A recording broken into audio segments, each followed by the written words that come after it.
نماز کے احکام، نماز کی 11 واجبات اگر ترتیب و موالات کو بھی شامل کریں، 11 واجبات. نماز کی کتنی واجبات ہیں؟ کتنی؟ سب شک کے ساتھ نہ کہیں، یقین کے ساتھ کہیں. اب آئیں 5 رکن ہیں. رکن نماز کتنے ہیں؟ نیت، دوسرے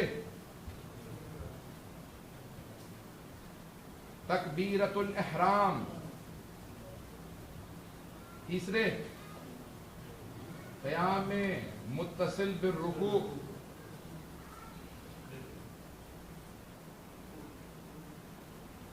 ٹھیک ہے جی. 4 رکوع، 5 سجود یا سجدہ. ٹھیک ہے جی. آپ نماز کے 5 رکن ہیں، رکن اور غیر رکن. نماز کی کتنی واجبات ہیں؟ 11. ان 11 واجبات میں سے 5 رکن ہیں، باقی غیر رکن ہیں. رکن اور غیر رکن میں فرق کیا ہے؟ سب کی توجہ ہے؟ واجبات 11 لیکن میں رکن 5 ہیں. رکن کا مطلب یہ ہوتا ہے کہ غلطی سے یا جان بوجھ کے اگر چھوٹ جائیں تو نماز باطل، نماز چلی گئی، اب آپ کو دوبارہ پڑھنی پڑے گی. غلطی سے بھی اگر چھوٹ جائیں.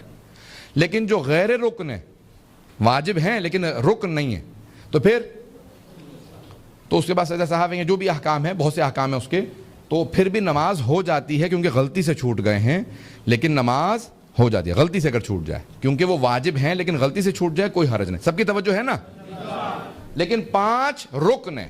رکن یعنی ان کے بغیر نماز نہیں ہوتی، چاہے غلطی سے چھوٹ جائے چاہے جان بوجھ کے. پہلے ہے نیت. ایک آدمی نے فوراً جلدی سے شروع کیا اللہ اکبر بسم اللہ الرحمن الرحیم الحمدللہ. اب نماز کے دوران سوچ رہا کون سی نماز پڑھ رہا ہوں، میں ظہر شروع کی ہے، پڑھ چکا تھا، نہیں کچھ نہیں پتا اسے. اس کی نماز ہو گئی؟ اس کی نماز نہیں ہو رہی. کیوں؟ کیونکہ اس کو پتہ ہی نہیں ہے میں کون سی نماز پڑھ رہا ہوں. انسان کو پتہ ہونا چاہیے میں کون سی نماز پڑھ رہا ہوں، خدا کے لیے پڑھ رہا ہوں. ابھی یہاں سارے لوگ کھڑے ہیں، سارے کے سارے کہیں گے کہ کتنی پیاری نماز ہے، کتنی اچھی قرات ہے. پھر یہ نماز ہو جائے گی؟ نہیں ہوگی. قربتاً اللہ، اللہ کی خوشنودی کی خاطر. سب کی توجہ ہے؟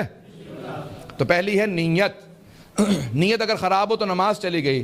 شیخ محسن قراتی بہت بڑے ایران کے مفسر قرآن ہیں، مبلغ ہیں. وہ کہتے ہیں کہ میں ایرانی جہاز میں بیٹھا ہوا تھا، 3 گھنٹے گزر گئے، جہاز نہیں اڑ رہا تھا. میں نے اسٹوارڈ کو بلایا، اس کو کہا کہ بھی کیا مصیبت ہے، 3 گھنٹے سے بٹھا رکھا، گرمی ہے، ہم جہاز نہیں اڑنا. انہوں نے کہا بھی کسی نے شکایت کی ہے کہ چھوٹا سا نا چوہا نظر آیا جہاز میں. تو انہوں نے کہا بھی اتنا بڑا جہاز ہے، اڑاؤ، چوہا کیا کر لے گا؟ انہوں نے کہا نہیں آقا، وہ چھوٹا سا چوہا ہے، اگر وہ کہیں سسٹم میں گھس گیا تو کوئی تار اس نے کتر دی تو کچھ بھی ہو سکتا ہے، ہوائی جہاز گر جائے، کچھ ہو، رابطہ ٹوٹ جائے گا، ہم نہیں اڑ سکتے. کہنے لگے